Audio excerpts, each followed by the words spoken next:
Timmy Tinpot and the Pirates. Written and illustrated by B.P. Cooper. When Timmy Tinpot was just a small boy, his father took him sailing, and something awful happened. He was captured by pirates. The pirates did not make him walk the plank, though. They made him part of the crew, and he served as the cabin boy. At first, Timmy liked being part of the pirate crew. He liked being on the ocean, and his work was not too hard. The pirate captain was even nice to him. That all changed one day when a mysterious cake appeared on the ship. The cake itself was not too mysterious. It was just a regular chocolate cake with chocolate frosting. The mystery was no one knew where it came from.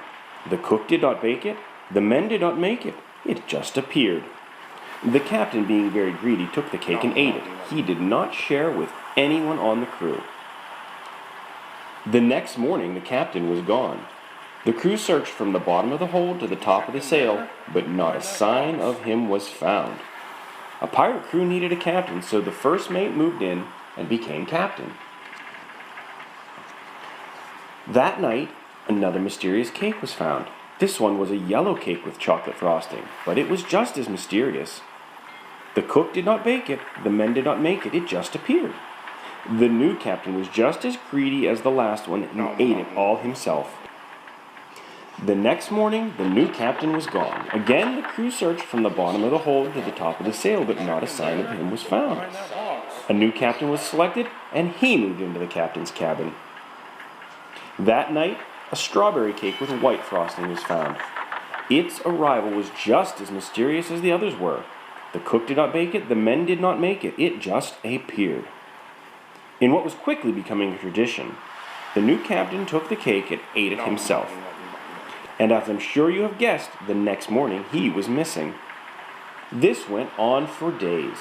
The next captain ate a banana cake with fudge filling and disappeared. The next one ate a pistachio cake with orange frosting and disappeared. The next one ate a lemon cake with whipped cream frosting and disappeared. And so on until the only one left in the pirate crew was little Timmy Tinpot, the youngest pirate captain to ever sail the 7 seas. That night, another cake appeared. This one was Timmy's favorite type of cake, angel food. The best part was it was dripping with strawberries. Now, Timmy was a clever boy, far cleverer than the rest of the pirate crew, so instead of eating the entire cake, he had just one slice and left the rest on the deck where he found it.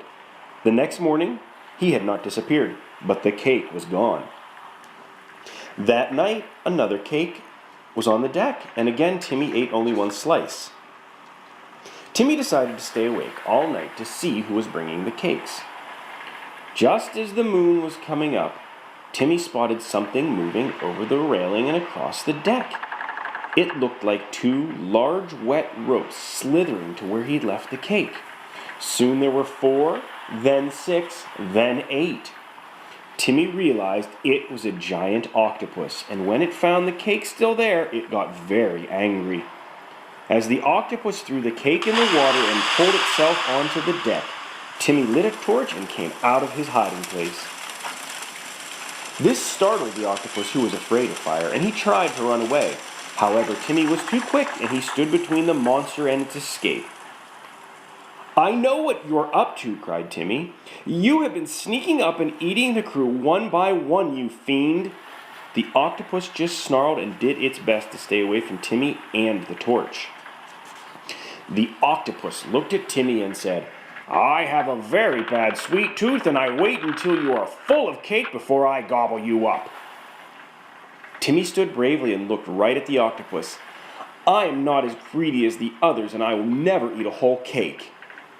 Knowing he had won, he stepped aside, and the octopus climbed back into the sea. After the octopus had gone, Timmy went back to his cabin for a snack, but no cake.